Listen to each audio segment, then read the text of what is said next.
السلام عليكم ورحمة الله وبركاته. كم جرتن كبجمتودا فجالتمتوني هردفتوني أورمو تاج توتوريال. الحمد لله هن نجكوت نجيني كي هنجار الله هن كوجارا بك جرتن مرة سنجاو. دعوتن كي فيديو أراك كيسة سيتينجي لما أجايبا واتساب بي كيسة نرد سرفة قبضنين سنبرتيس. إيجا دعوتن كي يا سيتينجي كل لما نو يجورا فايدة قدّا سنيف كبا وامباية رسم فايدة. قمن مان حالة سيتينجي كنا اتسرفة تني تسندبرس. Gama barumsaatiin darbuun duratti warroonni YouTube chaanaala keenya faarootaatan baga nagaa nuuf ta'e chaanaala keenya subscribe godhachuun dagatanaadha. Yeroo subscribe gootan barumsi asirratti dabarsinu guyyaan nama dura akka simbira ga'uuf mallattoo notification sana kilik itti godhaadha. Achi booda all ka jettoon rakkaa yaddaadha. Barumsi keenya yoo isinitti tolee isin gammachiise viidiyoo keenya like gootanii nu jajjabeessuun dagatanaadha. Barumsaan garaadhaa isin darbee YouTube chaanaala keenya jala seenaadha. Viidiyoo baay'eetu jira irraa baradhaadha. Waan isin dhibee gaafii isinitti ta'e komentii jalatti nu barreessaadha. Egaa gamanuma hanga barumsaa dabarsaa hanga xumura viidiyoo keessatti obsaan faana turaan hordofaa isiniin jira.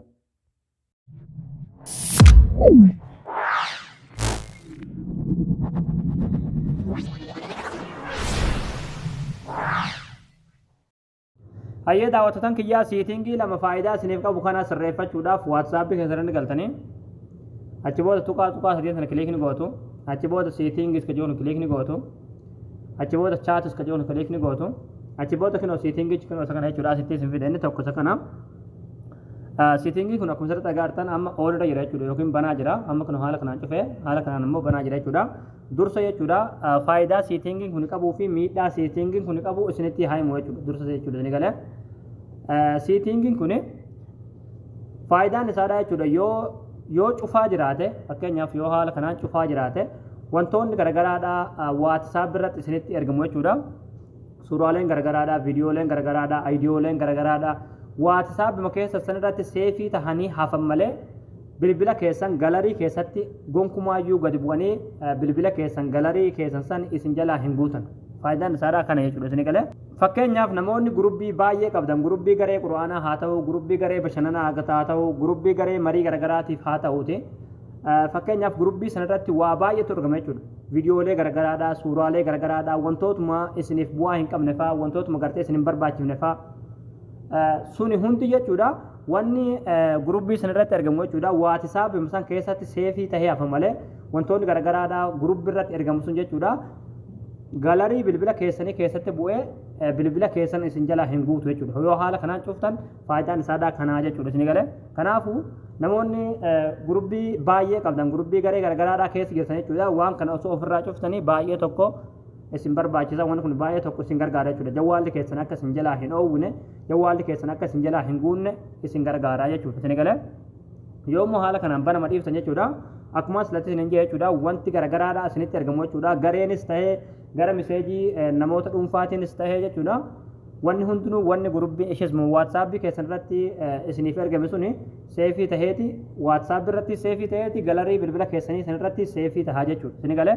Kanaafuu ani gama kiyyaan jechuudha wanni isin gorsu osoo waan kan ofirraa cuftanii baay'ee tokko isin gargaara jechuudha isin galee.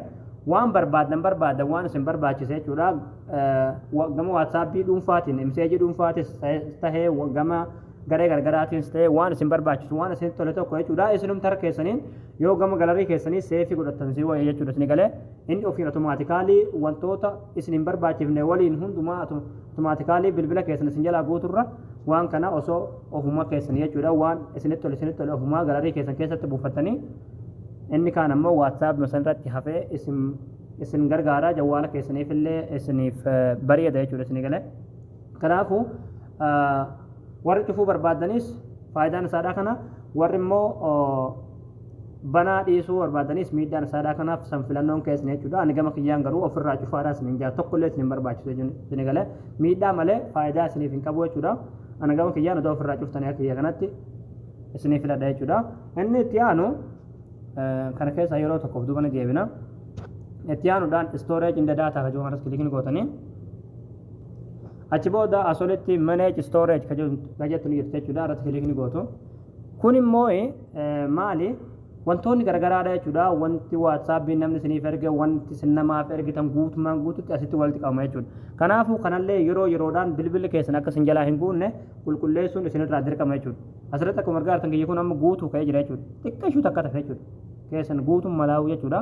Kanaafuu kan haala itti qulqulleessitan ammoo namoota isin miseejii waliif barreessitan hunda haala kanaan tartiibaan isiniif kaa'ee jechuudha isin galee namoota miseejii waliif barreessitan hunda haala kanaan tartiibaan isiniif kaa'a haalatti amma kana reemuu ofirraa itti gootan jechuudha lakkoofsa kana tokko tokkoon irratti dhootaniiti qulqulleessuu qabdan jechuudha kana wanta waliif ergitan sana hin ta'u jechuudha haalatti itti qulqulleessanii lakkoofsa tokko irratti yeroo tokkoof kiliikni gootu achi booda select all kan jettu irratti raayitiin guutu jechuudha achi booda haala kanaan hundinuu select ta'ee yookiin raayitiin itti godhama jechuudha achi booda delete ofirraa gootu jechuudha haala kanaan qulqulleessitanii jechuudha amma kana duuba deebine hirratee jira jechuudha akkuma irratti margaa artan hanga tokko jechuudha isin galee kanaafuu haala kanaan hundi keessanuu qulqulleeffadhaan isin jaa seetingii gunii hedduu takka isin barbaachisa egaa daawwattoota kiyyaa isin galee yetan abdii qabaa barnoonni keenya har'aadhaa asirratti raawwataa barumsa bareedaa karraadhaa kan argachuudhaaf chaanaala keenya faariyoo taatan sabskiraayib gootanii maatii keenya ta'uun takkatinaadha